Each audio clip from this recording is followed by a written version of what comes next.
I'm an epistivist, which means that I reject all beliefs based on faith, as any belief that requires faith should be rejected for that reason. But the bigger issue is that is, as he said, it's an admission that faith is a bad thing, and they know that. So it's the fallacy of false equivalence, where they want to say that that I'm just as bad as they are. Then you become godlike. That is our access to God, is becoming Christ. Okay, so that's all. Becoming Christ. So you have to pick up your cross and follow me, and you can't be my disciple unless you hate your brother, and your mother, and your sister, and your father, and your wife, and even your own life. I won't kill him, but I disagree with him, and I think that's what he meant by hate, you see. I have a bit of a disagreement when they fly into contact with my ministry, because my parents want the best for me. They want to give me money, they want me to have a good job, they want these things. However, I believe that I'm supposed to do something possibly different. So we hate each other in that we disagree. Right, so it's not like I hate them. Becoming Christ means becoming a faith healer and selling this faith healing scam that we still see being practiced today, where he says that it doesn't matter what a man takes into his mouth, nothing will defile him. It's only what goes out of the mouth that defiles him. And he's talking about curses and witchcraft and things like that. That you have to be careful about words having these powers that they don't really have. Yeah, the tongue is a rudder that can move a whole ship. This is a guy you do not want to take medical advice from. And it is so hard for people to realize that their pastors are predators. I mean, look how long it took for people to realize, and how many of them still don't realize, that the Catholic Church has been protecting pedophile priests for decades upon decades, right? By the thousands. And still. Yes, and there are people who still don't get that. When they find the mass graves of the orphanages, and so forth. I don't know if you're familiar in Ireland. Oh, that one I don't know. Yeah, they found a huge mass grave of babies from these children's homes. They were just undocumented. They'd die and they'd hide their bodies. So so there's hundreds of unaccounted for children over the last century. Given two mutually exclusive propositions. You say, well, there is this fact. The rock is blue. Okay. Right? Okay, great. The rock is blue. The rock would still be blue in this instance or on this instance. Given the truth of either proposal, the rock would still be blue. It doesn't matter. That's just a fact. But if the rock can only be blue, if things are blue and somebody else says things cannot be blue, well, then there's a problem. Evolution and creationism, for example. Evolution says, or creation says, we didn't come from apes, right? Biologically, we are in fact apes. We are a subset of superfamily Hominoidea. That is a fact that is supportive of evolution and exclusively concordant with evolution. But then, when we get into that, when we use the definition of confidence, if faith is the as some dictionaries define it as, the confidence in the validity of certain claims or whatever, then I have it and they don't. Because whenever I express the challenge to, as I have many times, to prove evolution, for example, to your satisfaction within a couple dozen mutual exchanges, and the only rule is that you can't repeatedly ignore direct questions, or the whole thing fails by default. If you repeatedly ignore direct questions, that's it. I mean, that's the only way to fail that. Otherwise, the onus is entirely on me. Right? I can't win unless you admit that I win. But I never get past that, because when I ask the questions, because it's a Socratic inquiry, they can't deal with that. They know they can't answer the question. More importantly, they know why they can't answer the question, because it gives the whole thing up. So they usually flee from that challenge the same way that cockroaches scurry when you turn the light on. And so this is what gives me the impression that a lot of these people, certainly not all of them, but a lot of these people know, and some of them even admit, that what they believe they already know is not really true. I've had people tell me that, why does it have to be true before I believe it? Why do I have to verify? Why can't I just believe what I want to believe? Well, then you obviously don't care what the truth is, do you? So we're talking about a first century faith healer who's scamming people for the money to give to the poor. Wait, how do you mean he's scamming people? Faith healer? He's a faith healer. But Jesus? Yes. Oh, well, how do you think he fed the 5,000, man? He didn't. What do you mean? Why would you have the exact same story told twice in the Gospels, where his followers are equally surprised both times, even though they already did the same thing before? It's because the group Okay, so people come out, you got really wealthy people, you got real poor people. He just convinced them probably to share their food, man. So they had 12 baskets left over and everybody was fed. You had the rich people and the poor people sharing each other's stuff. That's how he multiplied the food. So no miracle then? It is a miracle to get people's behavior changed. It's a miracle to change somebody's behavior, yes. So he had how many loaves of bread and fishes? I forget, 5. It was a meal, it was a complete meal for every single person there. So he had 2 loaves and what was it? It was like 2 loaves, 5 fishes or something? 2 loaves, and he's getting all these people, 5,000 people to share the food they have, but they have, between the 5,000 people, they only have each 2 person loaves. would probably get, this is how I read it, so maybe you read it different, but each person gets a different amount, maybe based on what size they are, but that was a kid who had the 2 loaves and 5 fish, and Jesus was like, hey, everybody should be eating this amount, and if you guys are really taking me seriously, why don't you give your food to the people that don't have it, and the people that do have it. If you only have 5 items of food, you know, the 3 fish and the yeah, but every loaves, single individual, and you've got 1,000 people per food item. Okay. That biscuit's going to be really thin when you divide it 1,000 ways. Let's pin down a definition of evidence. Contradicting. Because we're talking about what is evidence. What do we mean by evidence? All right, I will repeat. Yeah, but very slowly. Starting with a fact. Okay. A fact is objectively verifiable data.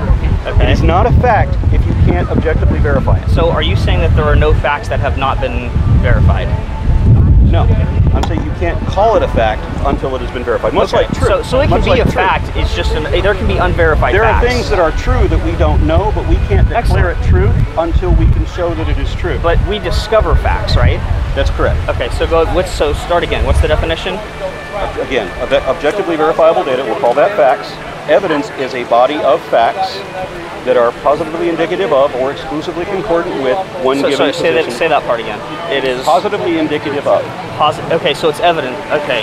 Yeah. Facts or that are exclusively concordant with. This fact could not be true if that postulation was true. So have you kind of heard any of Pastor Jeffress's arguments about this yet? He has arguments? No. I've heard Pastor Jeffress say a whole bunch of objectionable things, and this is while trying not to listen to him.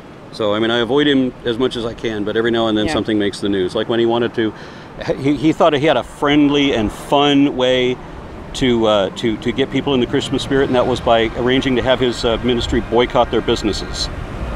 So people's livelihoods were supposed to suffer if they didn't bow to him and say Merry Christmas instead of Happy Holidays. So you can't be inclusive of all your customers, or we'll threaten you with with a backlash. Yeah. So I mean, and he thought that was fun, and he said that with a smile. Yeah. But now he's wanting to say that America is a Christian country, and of course we have every way to prove that. Right. They're not interested in proof. They're interested in make-believe, and can you make the people believe? And that's the big problem. So you get somebody like this, you get all these people, and you think that he's on the moral side. Why? Because he's the liar. And we're the liars because we can verify that what we're saying is true. Apparently. That's the upside-down reality we have. I'm giving you the definition of evidence. The fact that indicates. Yeah. That's according to the dictionary. The fact that indicates. Okay, I'm good with that. I'm just saying, like, if you're trying to define it using the synonym. Can I give you footprints on the beach? Yeah. That indicates that someone walked on that beach, right? If you want to declare that this is a virgin beach and nobody's ever been here, those footprints are exclusively concordant with the somebody's been here before. I got you. And they stand against that. I got you. So humans being apes stands against the claim that we did not come from apes. Yeah. Clearly. So any suggestion on how to engage with people who are kneeling in the street praying for us? Well, you can't reach everybody, especially when they're that age, and when they think that they have no idea what our position is. And it's amazing when you get a chance to talk to somebody like that and explore their mind, to get them to explain to you what their perception is, and you're like, my reaction is that I'm typically aghast that somebody can be that deluded. I mean, like we asked somebody the other day, what did you think microevolution is? Microevolution. The guy said, microevolution is when you stick your head in water and you grow gills. Wow. I asked somebody else once upon a time, what do you think evolution is? And she says, one group of molecules gathers together to become a man, and another group of molecules gathers together to become a fish. Wow. When you got people that have been lied to that badly and never, ever in their lives encouraged to think or analyze or be skeptical, well, they've always been told that skepticism is cynicism, and that the skeptics and the cynics miss out on the awe and wonder that only the believers can understand. So you're just supposed to swallow, with credulity, whatever they Well, I'm meaning today that there are still priests who have been, you know, confirmed that this was an offense that they committed multiple times, and that they're still being protected. They're still in other countries. You know, it's... And how long does it take for people to realize that? Adding a detail that really isn't relevant to the argument we're having right now. Well, the definition you gave was just using synonymous words. You're saying it's positively. I'm giving a definition, right? The facts that indicate. Positively indicative is just a synonym for evidence. Yeah, well, some people try to use the negative, and if there's a reason that I say positively indicative, is because they try to use negative evidence for a positive correlation. So I'm addressing the fallacy that I often hear. Oh, I see. So okay, very good, very good. I apologize if that wasn't necessary. That's fine. I got you. Okay, well, cool. So we're on the same page. So when I gave, for example, the humans being a subset of apes according to all of our diagnostic criteria, not just similar to apes, but actually apes, that stands against the creationist claim. Yeah. Well, yeah, and so the fellow that I was talking with a moment ago, all I was saying is, hey, some people think that they have evidence for, you know, their biblical beliefs. I'm not saying inerrancy is true or anything like that, but they at least believe they have evidence. Okay, I'll grant lots of people believe they have evidence. Yeah. There was a number of people in New Mexico in 1988 who believed they had evidence of Bigfoot because several of them saw me on the open highway, and it actually got into the news. They saw you? Not even kidding. Oh my gosh. Yeah, Okay. there were several people that reported me as Bigfoot. That's hilarious. Wow. People are starting to wake up to the idea that the creationists, at least, are running a job on them. I mean, that this is obviously a scam. Yeah. They just need to take it to the next level up. Yeah. Right? That it's not just the anti-science claims that are being made, it's all of the claims that are being made. There's no truth to any of it. I don't have to say that it's a lie. Yeah. It's enough to say that there's no truth, meaning that you can't distinguish anything that you're asserting from imagination. That your citation of John 3:16 is no different than my citation of any passage of the Bhagavad Gita or the Avestas of Zarathustra. And they're older. Yeah. And then somebody's arguing with me, well, you can't prove they're older. Really? Yeah. Papers. Yeah, it was a funny thing. I can't remember, but they had steel rivets all over everything. And then they had all the air conditioning system. They were originally, they have a number of stuffed animals in there, but they were going to have a live zoo. Stuffed animals. They'd realized they couldn't put a live zoo of any size because even with the air conditioning system, there would be a huge methane problem right away. Can you imagine on the original Ark, loaded with animals with one window, like the Bible says? Absolutely not going to happen. Yeah, yeah. But the problem with this is it has nothing to do with truth. It has nothing to do with what you can show to be true or verify correct. The only way that you can improve understanding is to find the flaws in your current perspective and correct them, right? Yeah. These people are not about that. It's all about make-believe. And the reason that it is because religion is a means of manipulation of the masses. When you've got one guy who can say, hey, everybody give me your money, and he walks out with $100 million the next day, that's a great gig. Or multiple private jets, right? Exactly, and that's why we still have religion, is because we have stupid people. We have this way of scamming people. Well, I don't want to say stupid, but they're certainly credulous, gullible. They want to believe so bad. It's a long story, but the problem that I have is that my worst critic, probably on the planet, honestly, is him. Seriously. Thanks. I'm not even kidding.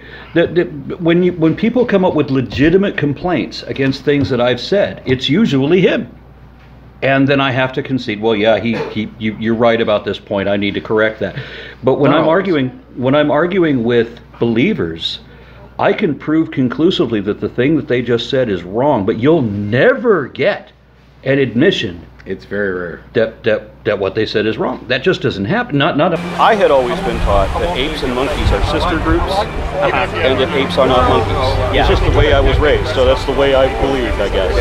Right? And then I get a hold of a systematist who's trying to explain to me that apes are actually a subset of catarrhines or old world monkeys. And it was a very heated exchange that went on for quite a long time. You'd be surprised. The minutia that you can get into with an Asperger scientist. So, seriously. Yeah, I've seen your videos. I know that you do some good stuff in there. And eventually I had to concede, much as I didn't want to, because the guy was a complete jerk. I mean, he was such a dick. I eventually had to concede that, you know what, you're right. And so I made a video called Turns Out We Did Come From Monkeys, wherein I assumed an entirely new position and had to reverse my original. So for the last 2 or 3 months, I've been preparing to do a video against a guy named Grady McMurtry, who's a doctor, That's a Grady good McMurtry. Yeah, isn't that horrible? Put this second R in there just to fuck it all up. But so this guy he goes church to church to give lectures on geology, because that's the only place where you can get away with it. And he talks about how radiometric dating doesn't work because it's based on assumptions, and then never explains what the assumptions are.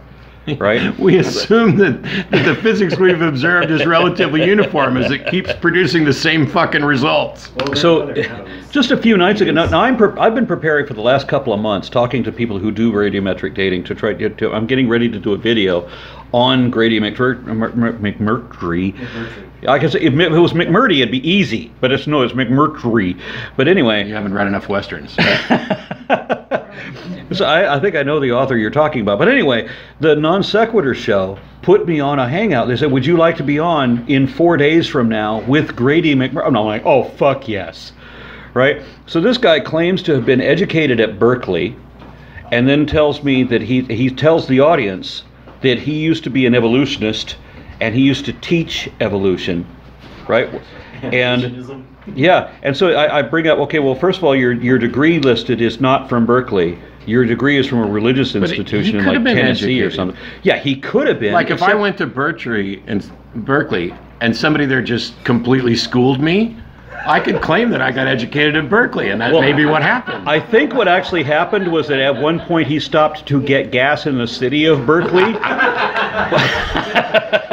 And they taught him how the gas pump works. And it comes from dead dinosaurs. Yeah, so he says there's absolutely no evidence of evolution, and he challenges me to produce a single fact in support of evolution. And I said, well, first of all, we need to make sure that since you used to teach evolution, as you just claimed, then the most basic concept anybody could possibly understand about evolution would be genetic drift. If you don't understand genetic drift, you don't understand evolution. So first, I want you to explain to me genetic drift, and then I want you to explain what information did you discover that showed you that that was wrong. He refused to answer either question. But 30 minutes later, in the course of other questions, he eventually came around to that he had to abandon evolution theory because it didn't explain the laws of gravity. Well, he's right. Which, of course, I guess we have to drop the germ theory of disease, because that doesn't explain the laws of gravity how to either. build a ham sandwich. No, it's dishonest. Oh, it's dishonest. Yeah, you can't make a declaration if you can't show that it's true. If you're asserting baseless speculation as though it were fact, that's dishonest, right? Well, yeah, if you don't believe it. What difference does it make if you believe it? If you assert. Because dishonesty is stating something while not believing what you're stating. Okay, I will grant that dishonesty does have the intent to deceive. Yeah. So if you are yourself deceived, then you won't realize the falsity of your position. Right. Grant that. It commonly said that faith is pretending to know things you don't know, right? Asserting baseless speculation as though it were fact, which is dishonest. Yeah. So if you really want truth, if you want to pursue truth, if you want to improve understanding, the first thing you have to do is abandon your faith. Yeah. It doesn't. What we're faced with is the alternative. We can either say that anything is possible. We know that things are not. There are things that are not possible. Yeah. You know, the common one thing. Well, that might happen. And monkeys might fly out of my ass. So we know that there are some things. Monkeys cannot fly out of my ass. A cow cannot jump over the moon. There are examples. Yeah. It's not just that it's highly improbable that a cow can jump over a moon. The math will not support the trajectory, the strength of the muscles, the substance of the bones, so forth. It can't happen. There's no mathematical way of it. It's not just that it's highly improbable, as some scientists want to maintain. Okay. It's impossible for a cow to jump over the moon. Okay. And you don't mean it's like logically, philosophically impossible. You mean it's physically impossible. Yes. Yeah. Good. Okay. I'm down with that. Okay. No matter what a liar you are, it doesn't matter how wrong you are, as long as you sound and nobody understands religion better than I do. I am the best at religion. Believe me. Yeah. That's a problem. How do you reach those people when they've never had a grasp of objective thought? I was just having an argument with a girl down the street here who was telling me that she can verify the truth of what she says. Okay, do it. So she shows John 3:16. No, you're going to show me how John 3:16 is true, not show me John 3:16. The claim is not the proof. Right. Yeah. You know, the assertion is not the evidence, but they don't understand that. Yeah. Because when we talked on Dogma Debate before, it sounded like you weren't just an agnostic. You actually believed there was no God. Yeah. Is that kind of where you are right now? Yeah, if God is not even possible. Oh, God's so like there's a contradiction, or it's just like the evidence is so bad. But the biggest issue is that you can't declare that something is possible until you can show the precedent or parallel or verified phenomenon indicating that such a possibility exists. Yeah, but while he's bitching, I want everybody to notice that he is many years younger than me, and look at those eyes. I'm kind of bewildered at the people that I've run into and the way that they claim things. America is a Christian country, according to the one person I was just talking to a few minutes ago, because she said so. Ooh. Because why? She was told that it's America, and that's the argument. America is a Christian country, and I can prove it because the founders were Christian. No, they weren't. Yeah. I can find like the tripod of bases for anyone's position. All three legs are going to be falsehoods, all of them, or they're going to be falsehoods, frauds, and fallacies. As compared to mine. Not too many years younger. I'll be 50 at the end of the month. Alex, Jules, I'll take his question. Okay, explain rainbows. That's God's promise that he won't forget that he always knew everything in advance when he realized he screwed up and wiped out everybody, that he needed to put all of the animals on a boat because he could have blinked them back into existence just like he did the first time, but he needed to come up with some convoluted plan so that he could destroy every fawn in North America because a handful of people in the Middle East had pissed him off for some reason because they made too much noise. And then he changed the way light works. Because prior to that, refraction of light coming through condensate in the atmosphere did not produce rainbows. Thank you, Alex. He spoke against the Mormons. He refused to endorse Mitt Romney until the Republican Party said, no, you will think in hive mind with the rest of us. Yeah. And you will bow and do it. You will vote exactly as you're told. And you will tell your congregation to vote exactly as we tell you to tell them to vote. Ugh.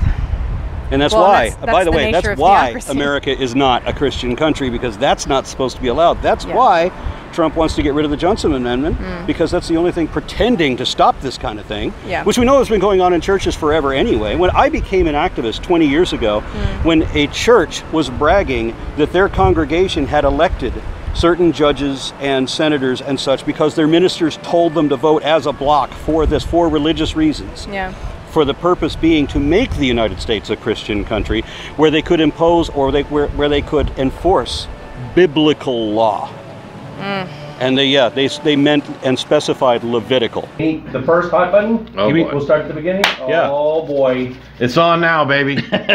When would you consider using physical violence against a peacefully protesting neo-Nazi / white supremacist / white nationalist / white separatist? Never. What? Ooh. / Baptist. Yeah, after he's already using it on me. But that's not peaceful anymore. He's peacefully protesting. When would you ever consider using violence against him for exercising his First Amendment right? If he hasn't turned that against me, then I wouldn't be turning it against him. If it's remaining peaceful and there's not like it's a peaceful protest. Yeah. Never. Yeah. I wouldn't be surprised if Trump thought that the United States or the world was created last Thursday. Right. I wouldn't be surprised at any idiotic thing that the president says. What's the constitutional and freedom from religion damage of that type of rhetoric coming from the Oval Office? Well, it's very damaging, but I can tell you this, and I don't know how many of you guys were there at the Secular Caucus at the Texas Democratic Party convention yesterday, or day before yesterday. We were at a secular caucus at the Texas State Democratic Convention, and it was overflowing. It was standing room only. There were hundreds of people packed into one room. It was amazing. Every chair was full. There were people lining up against the walls, and people openly expressing their atheism, not just their secularism, but a lot of them saying that it has to be more than just that, because it's not just that secular values are being dissed, it's that there's also religious discrimination or discrimination on the basis of religion to ostracize and eliminate or minimize atheists, and we can't be putting up with that anymore. Yeah. And there were a number of candidates who were declaring themselves non-believers. If you have to resort to violence, you've lost the argument. That's the proof that now, you've when they lost the stop argument. being peaceful, if this thing turns into a riot, or if they're actually, you know, inciting violence, if they're beginning to attack people, as soon as it stops being peaceful, I'm not a pacifist douche nozzle. I'm all in favor of self-defense, defense of others, even defense of property to a reasonable extent. I was amazed. Wow. And a huge audience for that. And like, I'm glad that somebody is waking up for that. And it took, I'm sorry to say, it took a disaster like Trump getting elected, you know, to stop all those people who used to say, the problem is it's a broken system, don't vote, don't contribute to a broken system, protest by abstaining. Yeah. Which, of course, they changed their mind. Well, oh, if we don't vote, we get Trump? Yeah. That's what happens? Yeah. We break the system on purpose and watch everything else crumble. It's creepy. And we didn't have 4 years to run screaming in the wrong direction. Yeah. To make everything worse, to allow the mentally deranged to buy guns, to allow industries to dump toxic waste into public water supplies, to make it illegal for people to protest commercial ventures like Standing Rock, for example, where suddenly the press are criminalized and free speech is criminalized. Every provision of the First Amendment has been slashed under Trump. Yeah. And we could not afford this. This is more damage than we can fix in another 4-year term. Right. Right. There has to be no more, the Republican Party has to completely collapse for us to fix the damage. It's like one candidate was saying yesterday, if you want to go backward, put it in R. If you want to go forward, put it in D. Oh, that's cool. Oh. I had a guy talk to me. He wanted to have a conversation with me that unfortunately wasn't recorded. He said that he thought he had evidence that there were different human races, unlike what Darwin said. You know, because Darwin was the first, and then 15 years later, Franz Boas also said that there was only one race of humans that still survived. And we can show evidence of other human races in the last 100,000 years or so, but not that still exist today, by the various definitions that we tried to agree on. And so his argument was, among other things, he said, I said, if your family, your white family, moves to the tropics, then after several generations, your children are going to be born darker. It's invariable. This is just part of adaptation, right? I wouldn't even think that this qualifies as evolution. This is just adaptation to the environment, right? Your children are going to be born darker after several generations. He said, no, not if you have a mind that makes you hide from the sunlight and stay indoors and protect yourself from the sun. And so your goal then is that after several generations you're still ill-adapted to your environment if you're living in the tropics. You're still the whole thing. No, you've changed your environment. He asked, Jeffress asked his parishioners or his congregation to give him, $100 million? And they did. Because they already had another grossly oversized church on the other side of this one, on the other street behind it. Yeah. But that was like 100 years old. They had to have a new glass smarmy building. Yeah. And of course, these people never actually work for anything. I mean, it's always just give me your money. Look at Ken Ham with his $100 million facade that's made to look like a boat. Yeah. A boat, a wooden wall made to look like a boat, affixed to a building that is collapsing under its own weight after a year of sitting still with a concrete foundation. Can you imagine what would have happened if it was loaded and on rough seas? Oh man. On the same level, you'd be nocturnal, right? It'd only come out at night, and you'd stay the same way. Like that? Like the lightest skinned. The thing is, I was really obtuse. I very often give people too much credit, and I think that they're being sincere.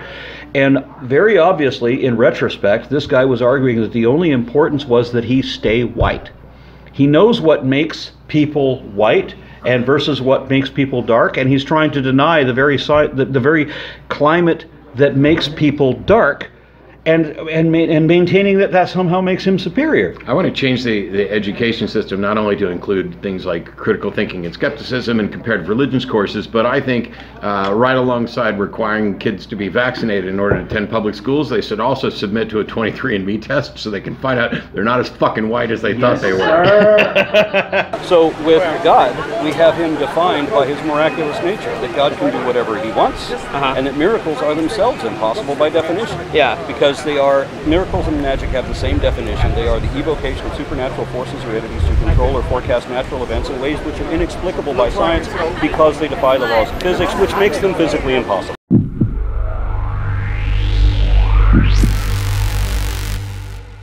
On your knees like a slave, rise and be a human. There is no invisible friend, and they're helping us, we need to help you. Please rise.